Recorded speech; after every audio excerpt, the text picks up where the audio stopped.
the original drawing is from Paul Davies, and then yeah, it's one of these idea about this membrane theory. And then I like also when the tension is so much in one of the membrane, it kind of appears as sphere. This, I mean, it comes back to this idea of cosmic phone and what had happened before the origin of the universe and from what is made, and then go back to really kind of a quantic scale and kind of other questions.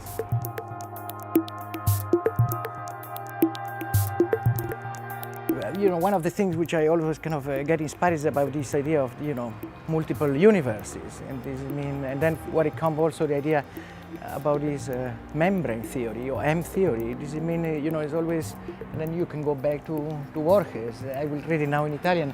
Il giardino dei sentieri che si bifurcano. No, it was one of kind of the books also who kind of start with this idea of multiplicity and possible parallel universes. It means you never know what you do, an action here might repercute in some other universe in this possible theory. In this way also what it happened when you enter, you are suspended quite high, like almost 20 meters from the ground, and there are kind of 3 different membranes. Does it mean when you walk in one of the membranes, in the top one, you squeeze the membrane under? It's kind of a lasagna. It's something that you really kind of, by your own weight, entering to the part of the installation, at the same time it generates form and space, because if you don't enter with your own weight, all the 3 layers are squeezed one to each other. This means yourself and your own body which kind of shape the space around you, and also deform the space of the other people which are walking. This means, it's like, let's say, due to maybe the butterfly effect, right? Like a butterfly spinning some wings here might produce a tornado somewhere else. This means somehow, and hopefully, will sensibilize this kind of, entangled relationship that we have maybe with the planet Earth and between us. When you ask me, people, what is made a sculpture? Well, I would say 7,000 cubic meters of air.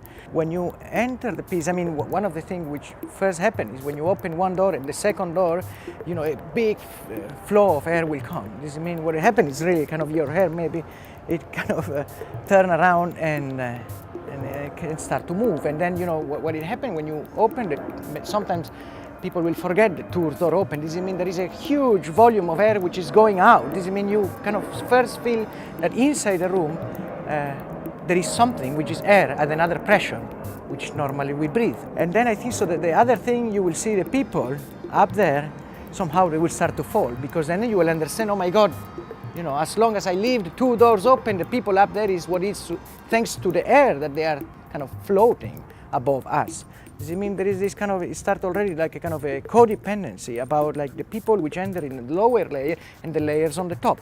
And this is what it somehow the first maybe relationship that you can establish for very 2 different parts of the piece somehow, and both of them kind of completely destabilize the work, because there is one moment where people are on on this layer, and then there are other 2 layers which I never have done it and never have done it in this dimension. This means it's quite new, and I don't know, and it's kind of, for me, I take it like a really kind of an experiment piece, because I hope so everything will work, but also what it means to work in a certain direction.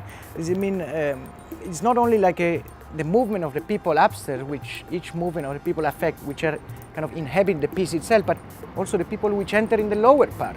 Does it mean it's the same breath of air that each of us breathe, allowed somehow to breathe the piece itself. I don't know, there is this story, for example, in a book of I think so is Cosmos from Carl Sagan, where is this story that, and I think it's the original story from Stanislav Lem, and then there are people on Earth trying to see if there is life in another planet, and they build up like a telescope. The first day or year or whatever of this dimension, they look through it and they say, well, there is nothing going on there. The next year they build it a little bit bigger. They look again, trying to see if there is life or somewhere, and then nothing, and then they keep doing it bigger and bigger, and then there is a moment that the telescope is so huge, you can say like maybe the square array kilometer telescope that they're building in Chile, but let's imagine that it's bigger and bigger, the telescope, but there is a moment that the others ones see first the telescope on Earth, that we through the telescope see the other one. See, I mean, there is always this kind of inverse, maybe relationship, and also maybe my attitude towards doing the things. You know, you try to do something in a certain direction, but at the end you discover that what you do helps to see something else that you did not expect it.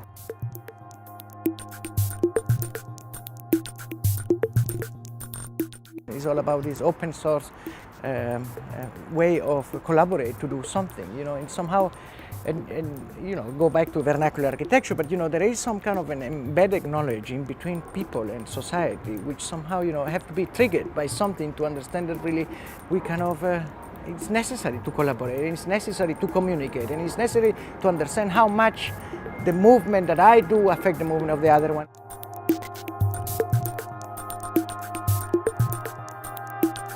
Proxemia, no? Proxemia is the use of the space that make each culture in relationship with the other. You know, I mean, you can just very, very simple say, oh, you go to the subway in Paris and then you have the feeling of smelling and maybe the distance is different. But then he tried to really measure it and then say like how the space is used in relationship with the know-how and the knowledge that you have and the behavior of, you know, it's something that you somehow you can balance also how people behave in relationship with each other. Is not only, let's say in this case, the volume and the way that we were thinking.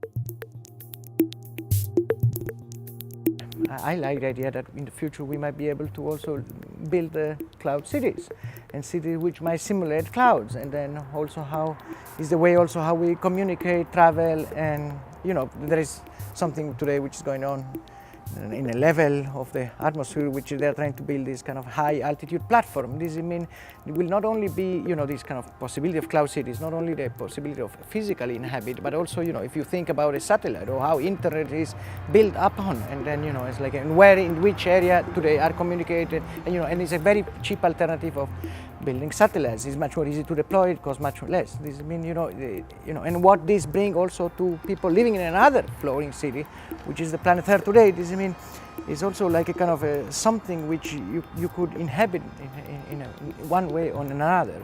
But yeah, but I'm very enthusiastic to think like that will be like kind of the first prototype of first molecular, or first module, or first kind of